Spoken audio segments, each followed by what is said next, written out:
A bunch of examples so far in this section using this first column when we have square root of a squared minus x squared. Let's look at some examples with square root of a squared plus x squared.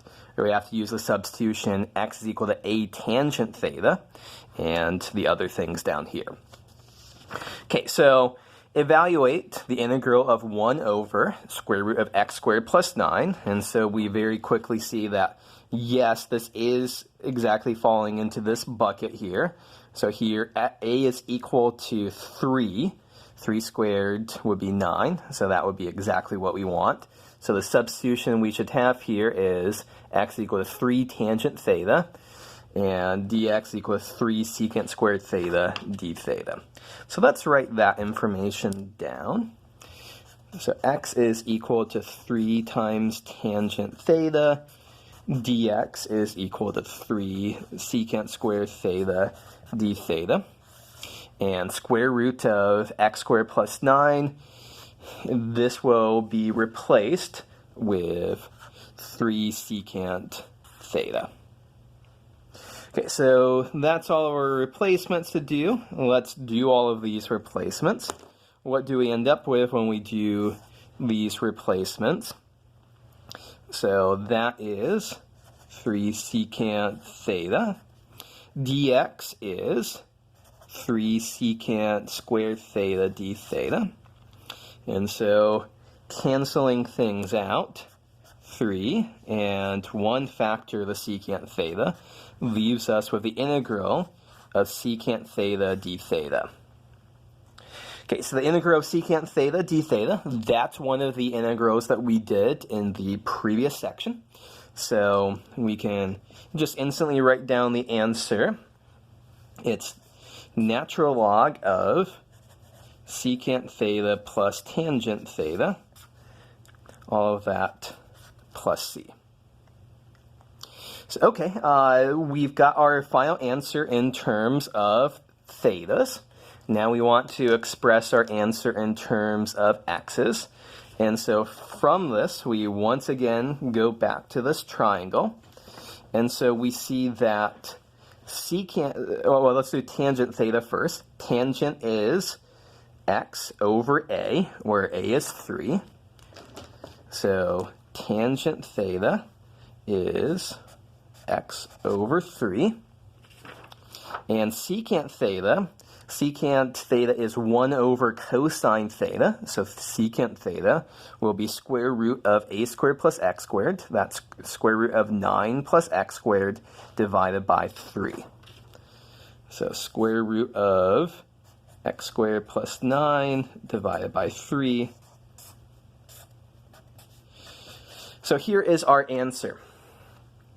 Natural log of the absolute value of square root of x squared plus 9 over 3 plus x over 3 plus c, where we just read those two pieces off from this triangle. So we see that having these triangles is very, very useful when we're working out these problems.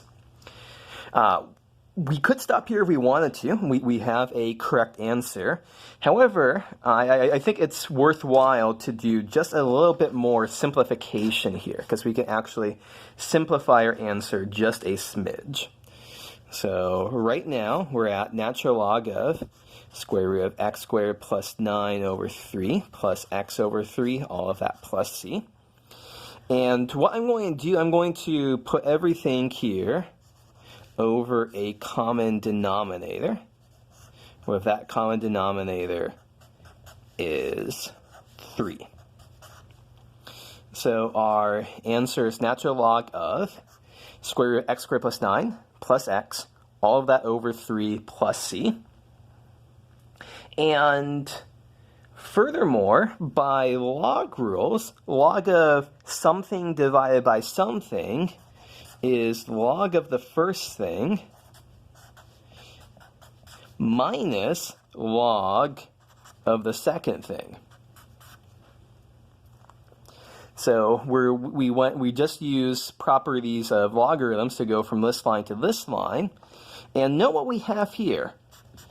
Log of 3, that's just a constant. And so we have a constant plus an arbitrary constant all of that is just one overall arbitrary constant. And so a simpler answer than the one we had before is log of square root of x squared plus 9 plus x. All of that plus c. If you want to emphasize that's a different c than we were using before, you can make a little c prime or c hat or something like that to maybe a c hat to indicate that it's a different c than it was before. But this is the simplest answer that we can get here.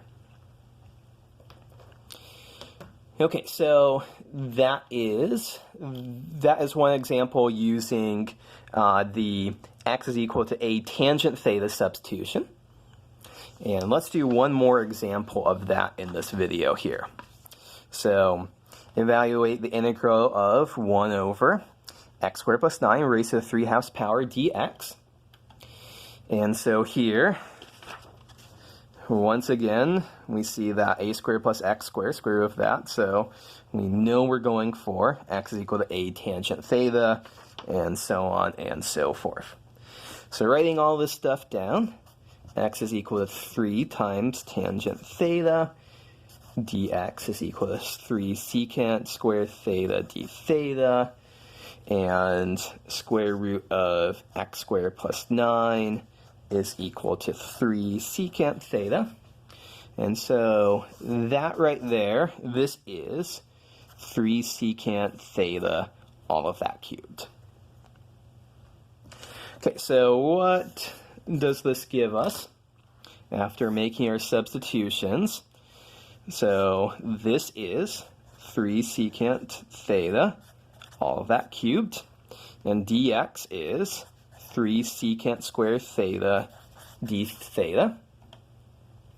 And so we see that we have 2 copies of secant theta upstairs, 3 copies of secant theta downstairs, so 1 copy of secant theta downstairs, d theta, and then we have 3 upstairs and 3 cubed downstairs, so that means there's a 9 downstairs. Okay, so right now we have the integral of 1 over 9 secant theta, but secant theta, that's 1 over cosine theta, so dividing by 1 over cosine theta just leads us to have a factor of cosine theta upstairs. And so, hey, this is nice and easy. 1 over 9, integral of cosine theta is sine theta, 1/9 sine theta plus c. Okay, so we've done the hard work here. Now we have to read our triangle here. We're looking for sine theta. So that's going to be this divided by this. And so sine theta is going to be x divided by square root of 9 plus x squared. So x divided by square root of 9 plus x squared, or x squared plus 9, who cares what order, plus RC, and we are done. So you really, really, really want to have these triangles when you're doing these problems to make the substitutions back really, really easy.